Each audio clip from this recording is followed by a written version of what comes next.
It's been a while. I'm finally doing another wrap-up video because I finally had a good reading month. Wow.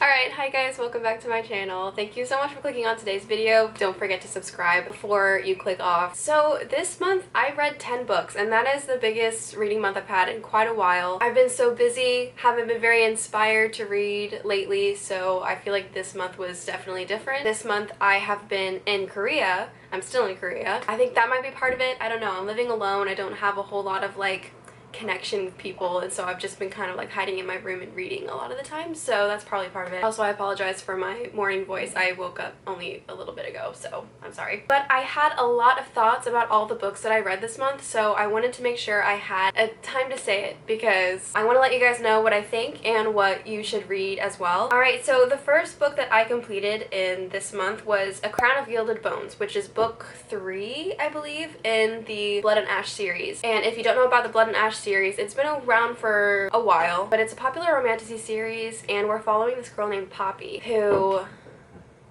My neighbor might be making noise. I'm sorry if you hear like thumping in the background. But we're following this girl named Poppy. And in this fantasy world, she is kind of like an important figure to their like religion or something. She's called the Maiden. And she's supposed to be a very important part of what is called the Ascension.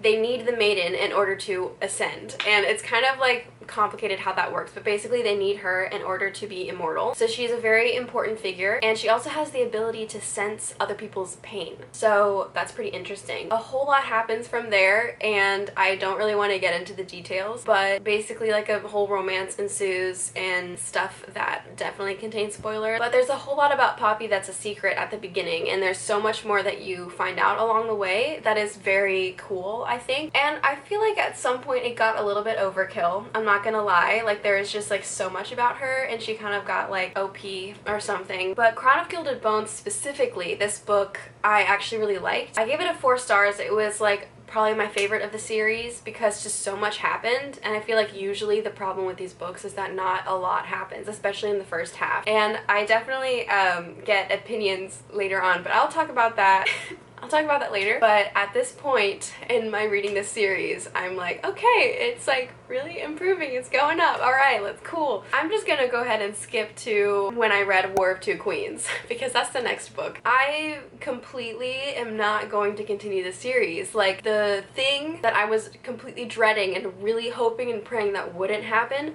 happened at the end of this book. And if you read it, you know what I'm definitely talking about. It's like... it's just completely not for me. Like, that's an understatement. I feel kind of betrayed by this author, to be honest, because I invested so much time and energy into reading this series, and then she pulls that and it makes it so I don't want to continue at all. Like, that she chose the perfect thing to do to make me not want to continue the series. And quite honestly, after that, I don't recommend it. Quite honestly, do not waste your time with this series. That is my opinion. Gave this book a 1 star, obviously, which was so disappointing because it was really long leading up to that, and I was invested in all the stuff that was happening before that. But no. Yeah. It was already tough to read because of all the spice, but after that, I was like, okay, yeah, no, I can't read this. I cannot read this anymore. It's just so disappointing, and I'm honestly really traumatized. I'm so traumatized after reading that.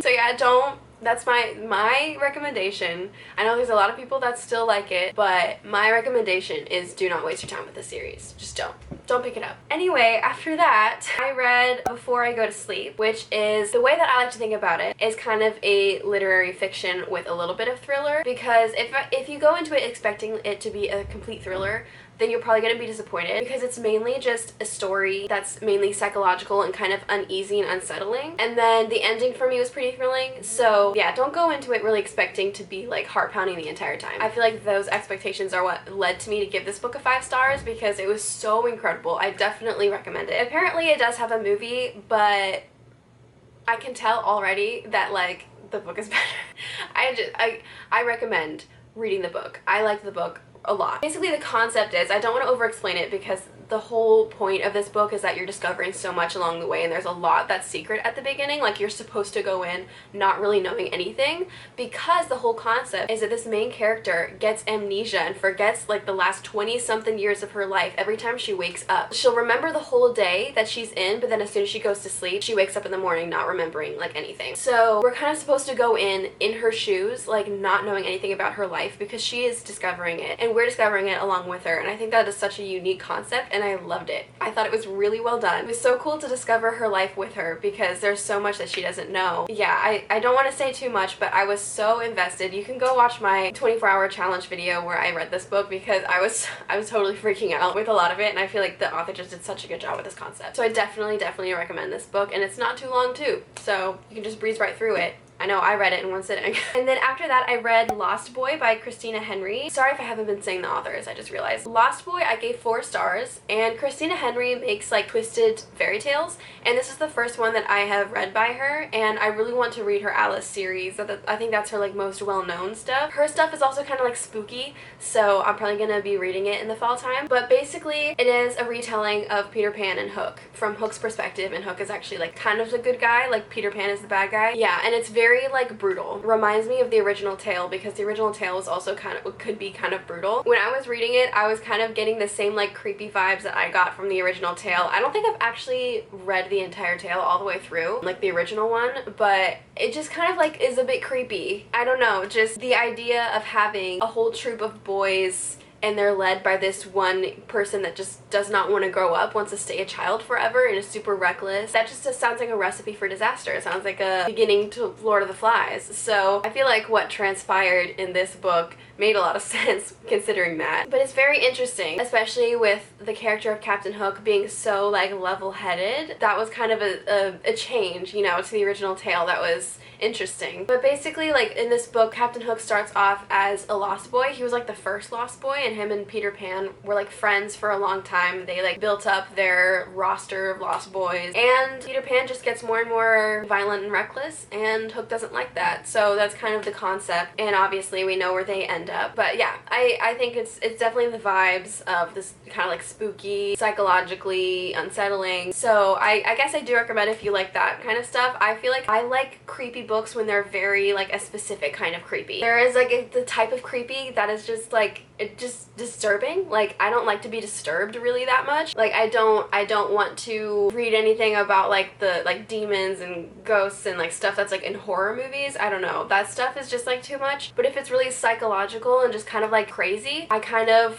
like that kind of thing, and that's why I think I'm gonna like her Alice series. So stay tuned if I'm gonna read that. Next, I read A Shadow in the Ember, and this from now on is all books that I haven't posted the videos yet where I read them. So sorry about that. I'm kind of behind on the editing for my August videos, so just stay tuned for when those come out. A Shadow in the Ember, also by Jennifer L. Armentrout, is in the same universe as Blood and Ash, and I'm probably going to be continuing this series, so because I actually do really like the world that Armentrout has created in this universe. It's very interesting to me. There's like a lot of gods, and it just has a very deep history. The whole concept of A Shadow in the Ember series is that it takes place like hundreds of years before the Blood and Ash series, and so it's literally about the history of this world. And so I just think it's so cool that she made a world with that much depth, that there's a whole history and the whole like legends. Like, there's a lot of legends about this character who's the main character in A Shadow in the Ember, and I really like her so far. I really like the main guy too. But the concept is there's like actually a lot of parallels between Poppy and this girl Seraphina. She is also special to this place's survival, this kingdom's survival, because she is supposed to be the consort to the primal, and the primal is kind of like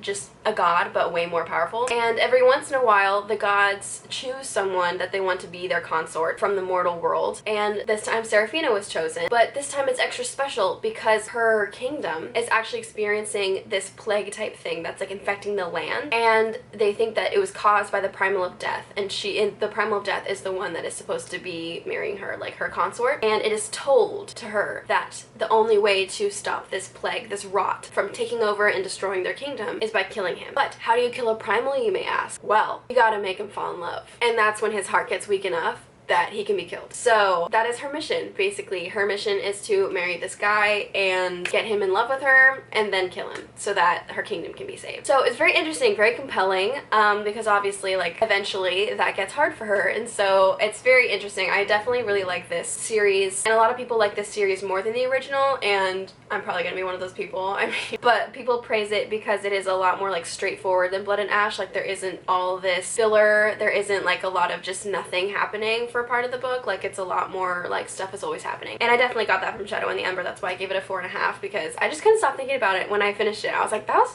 was actually good. Like, that was actually good. It is an adult fantasy series, so if you are not comfortable with, you know, skipping the spice or reading the spice, then just, I wouldn't recommend it. But everyone else, I do recommend it. It's pretty interesting. Alright, next we got Fireborne by Rosaria. I don't have it written down, I'm just trying to remember. I'm gonna have to look it up. I care too much. Rosaria Munda. I'm probably pronouncing both of those names wrong. Fireborne gave it 3.5 stars. This one, I definitely thought it would be way different, I'll be honest. And I think that's part of why I didn't give it a higher rating, because I was expecting it to be like Fourth Wing, because so many people were comparing it to Fourth Wing, and that's why I kind of have a problem with people introducing a book by comparing it to another series, because then you're going in with so much expectations because you've already read that series and you know like the vibes that it gives and the type of situation is in that. And so I was expecting a Fourth Wing situation, but in YA, where it was mainly like a lot of plot, a lot of like interesting stuff happening, because it's about dragon riding school. So it's like, oh, it's about the school and about these people like progressing through the dragon riding school, and there's probably romance at some point and stuff. I thought it would be like shallow like that, you know, just like really entertaining.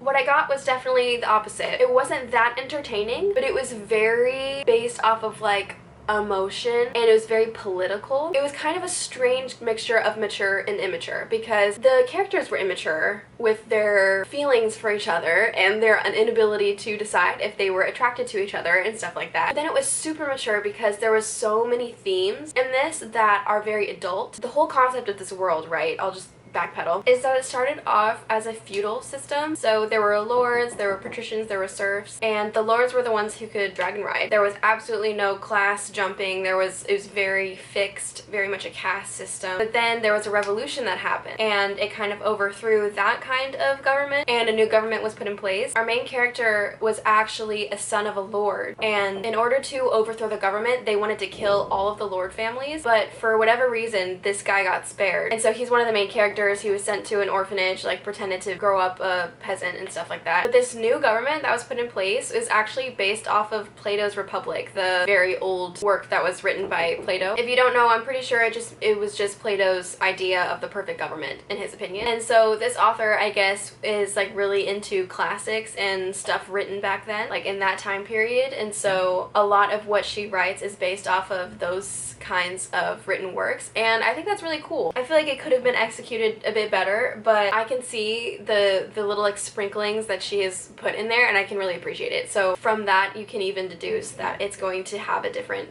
mood. It's going to have a different atmosphere than Fourth Wing. Like, why would you compare it to Fourth Wing? I just don't understand. Also, the school is a very small part of it. Like, it's not as big of a part of it as Fourth Wing is. There are a few things that I found like unbelievable about it, such as these teenagers that are learning how to dragon ride are like the only defense force that this kingdom has against outside attacks. So that part is pretty unbelievable to me. These teenagers that can't even decide what their feelings are for each other. It's like kind of an odd concept. But besides that, I feel like the author did a really good job of really like realistically thinking about what the implications of this type of government would be. As it goes on, of course, like corruptions of the government happen, and there is still kind of like a caste system. The new government that they put in place has everyone take a test, and based on the results of that test, they get sorted into these classes. So it's like, at the end of the day, it's still a classist thing. The only difference is that it's not defined by birth, it's defined by how you think and how smart you are, how educated you are, how well at what you can work at. Because the highest class is basically like philosophy. They're just like good thinkers, and the lowest class is like the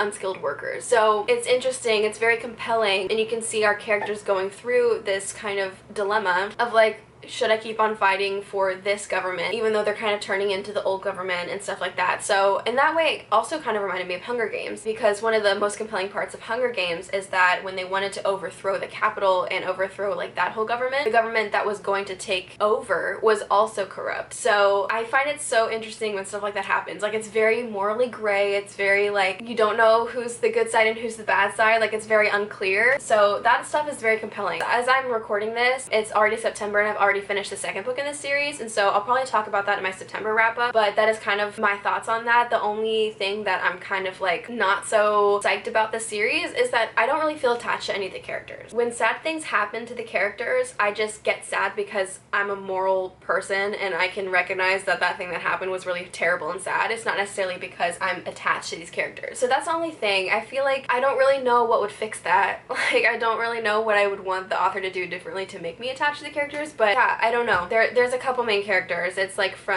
dual point of view. The guy main character is the one that was the Lord's son and then got spared, and then the girl grew up as a serf, like as a peasant, and then through the metals test became like the highest rank, the highest class, and is now like a really good dragon rider. So that's them, and I don't even know if I root for their relationship. I don't know. They go through a lot of inner monologues and a lot of thinking and a lot of dilemmas and stuff like that, but it doesn't really make me attached to them for some reason. I don't know. So I think that's part of why I don't feel about this series the same way as I do for a lot of other series.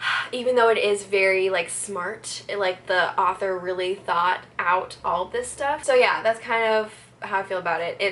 I feel conflicted. But overall, I would recommend. I would definitely say recommend. Next, I read City of Bones by Cassandra Clare, and it is the first book that I've ever read from the Shadowhunters Chronicles, the whole Shadowhunters universe. I'm really excited for it actually because I know that a lot of those series are very well beloved. This book was interesting to start off with, I will say that. I gave it a 3.5 stars because I kind of had like similar feelings as I did with Fireborne, where I'm like, this isn't really what I was expecting. I don't know how I feel about the characters or the world yet, but I still like, it seems like it will turn into something good, you know? So basically, our main character is someone that can see things that no one else can see. So she can see, I guess, like demons, I guess is what she's seeing. She sees like these supernatural creatures, and she eventually comes across these teenagers that are also surprised by the fact that she can see these things, and they're like, wait, you can see that? What is up with you? Pretty much she just like discovers that there's a whole new like world inside of our world where there are these people that hunt demons and they're called shadow hunters. She finds out that she has the same abilities that they do, except that she didn't grow up in that community like they did, and so they're very like,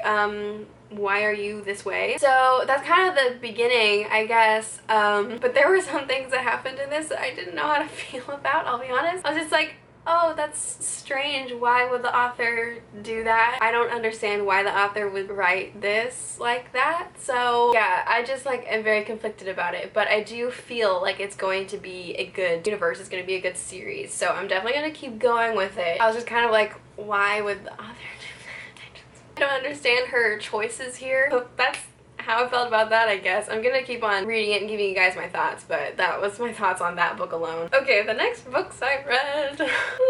I loved it so much. But it was The Wrath and the Dawn and The Rose and the Dagger. I read both these back to back. I read the first book in one sitting because it was so good. I gave the first book 4.5 and the second book 4. It was just like really good. I definitely recommend for beginner fantasy readers. I feel like it was a really good like transition from romance lover to fantasy kind of series because it's very romance focused and the fantasy aspect is very like low. Like it's not super complicated. There isn't a whole lot of history or magic or anything like that. I will say in the second book they do introduce a little more fantasy elements, but the first book for sure is very low fantasy. The concept is it's based off of the 1001 Nights story from Arabian folklore. The original story is basically like there's this king that is upset for some reason. I forget why he's upset, but in order to punish everyone, he wants to take all of the daughters of the courtmen and marry all of them one by one, and then the next day execute them. Marry, execute, until there's one daughter left, and that last daughter decides that she is going to devise a plan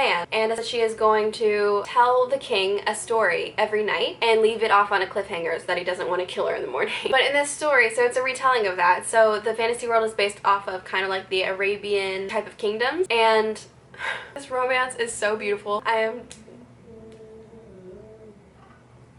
Does he not know that he has neighbors? I swear. Anyway, this main character has decided that she is going to, after she marries this king, she's gonna kill him. So that's definitely the foot that we start off with. So great enemies to lovers for sure. Just the way that this romance progressed was very believable. It was so beautiful. And while my favorite 1001 Nights retelling is still A Word So Fitly Spoken, definitely go read that. This was definitely a really amazing way of telling it, and it was so beautiful, and I definitely root for this romance so much. It's like, it's perfect. It's so great. Definitely, yeah, highly recommend. Highly recommend. No spies too, so how good are you gonna get? But the last book I'm going to talk about in this video is Gone with the Wind. Gone with the Wind was my summer classic that I decided to read, and I finished it in August, so I finished it in time. But I have so many thoughts about this book. It is a long freaking book. It is so long. It is about the Civil War. If you didn't know, the American Civil War. This main character that we follow is definitely supposed to be just like an immoral character. She's not a good person. She's very manipulative, very narcissistic, super arrogant. She thinks that she's the best person in the world. She can get any guy. She's so attractive, like all of that stuff, all the super hateable qualities in a woman. Basically, she has them. And I kind of thought that this was going to be a romance. I thought it was going to be like mainly focusing on romance, but I was so wrong about that. It's basically focusing on this character and what she does to survive the war and stuff like that. And the romance takes absolutely forever to happen. Like, this is the definition of a slow burn, because the main love interest gets introduced really early on, but it takes like however long, like 900 pages or something for them to get together. I don't want to like spoil it too much. I know it's a classic, but like I don't want to spoil it too much. But my thoughts on it are very conflicting because it's about the American Civil War and it's from the South's perspective. And I've never read a book from the South's perspective because obviously I'm glad that the North won. But it is very important, I think, that this book exists so that we can see the suffering that happened in the South. I think it's very important for that reason. But I think there's just so much in this that made me so uncomfortable because it was so racist. I don't usually go around flinging that accusation, but I'm like, I was just so uncomfortable with this because even like the morally awesome characters, like there are some great characters in here, and even they were racist. Like even they didn't want black people to be out in society. They didn't want them to be marrying white people. They didn't like all this stuff, and I'm just like, what am I supposed to think? Like, am I supposed to be on their side? Like, I'm so confused about this author's stance right now. So I think the book was very good for being able to portray the war as not just one-sided. I feel like we always just see how awesome the Yankees were because they outlawed slavery, and I definitely agree. But also, like, the thing about war is that both sides suffer and both sides kind of suck a little bit. Most of the war was fought in the South, if not all. So the South people really got screwed over, especially because the Yankees would come through and pillage their homes, burn their homes, totally ruin their crops, like all this stuff, and all those horrible things. We watched them happen throughout the course of this book. And so I think it's very important to remember, and it is history, so I am glad that it exists. Like, we shouldn't just like throw away the history. It's just like the morals of the book. I'm just like, I don't agree.